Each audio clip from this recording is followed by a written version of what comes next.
اور جو ابراہیم چھوٹا تھا وہ 4 سے 5 سال کا ہو گیا، زندان میں ہے، اور ایک بھائی چھوٹا بڑے سے کہتا ہے مجھے یہ بتا کہ اگر ہمیں نہ پتا ہو کہ تو میرا بھائی ہے کیا میں تجھے پہچان لوں گا؟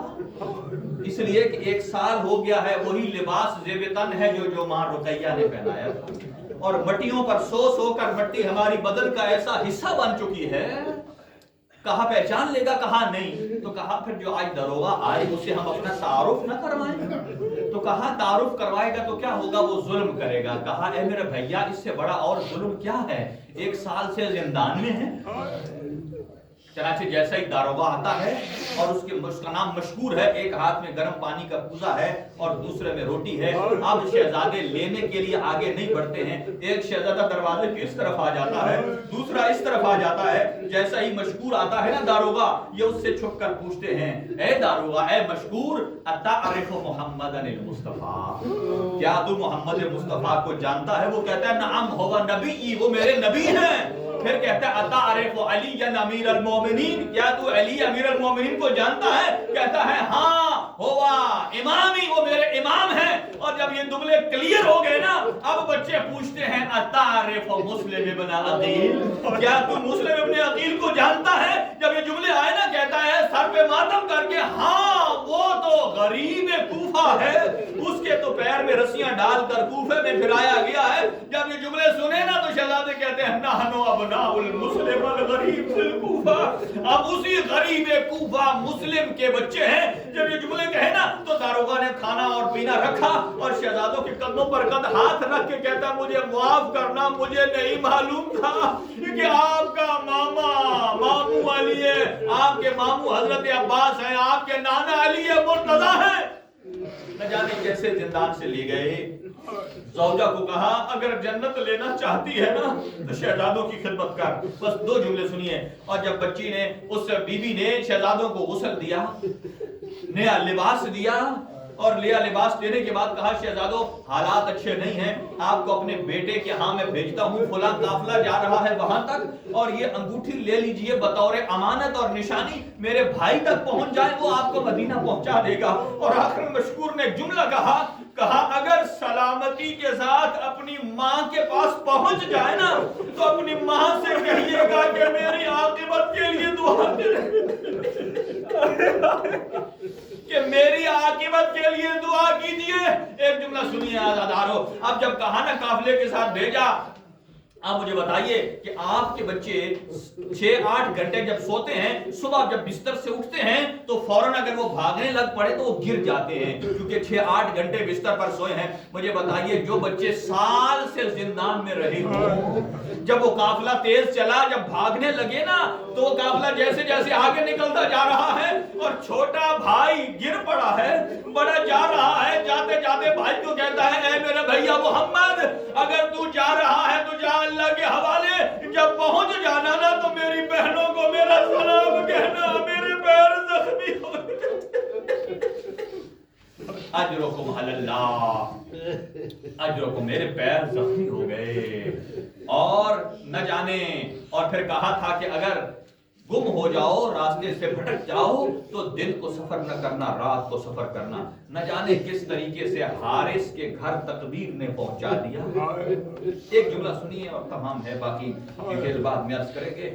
کہا کہ تقدیر نے حارث کے گھر پہنچا دیا، اور وہاں ایک شہزادے نے خواب دیکھا۔ کیا خواب دیکھا؟ کہا اے میرا بھیا، میں نے خواب میں دیکھا ہے حوض کوثر کا منظر ہے، نبی پاک کے ہاتھ میں جام کوثر ہے، امیر المومنین کے ہاتھ میں جام کوثر ہے، جناب زہرا کے ہاتھ میں جام کوثر ہے، اور امام حسن مجتبیٰ کے ہاتھ میں جام کوثر ہے، اور ایک طرف ہمارا بابا مسلم بن عقیل کھڑے ہیں اور وہ سب پانی پیش کر رہے ہیں کہ اے مسلم آپ پی لیجئے۔ رسول فرماتے ہیں پی لیجئے، مسلم کہتے ہیں نہیں، میں جب تک اپنے بچوں سے نہیں ملوں گا میں یہ پانی نہیں پی سکتا۔ اتنے میں نبی پاک نے فرمایا مسلم گھبرا نہیں، تیرے بچے آج رات تیرے پاس ہوں گے۔ کہا اے میرے بھیا اس کی تعبیر کیا ہے؟ کہا اس کی تعبیر یہ ہے کہ یہ ہماری زندگی کی آخری رات ہے۔ کہا آؤ ایک دوسرے کے گلے میں ہاتھ ڈالے، تم مجھے جی بھر کے رو لو۔ الا لعنت اللہ علی القوم الظالمین وسیعلم الذین ظلموا ماتم حسین یا حسین یا حسین یا حسین یا حسین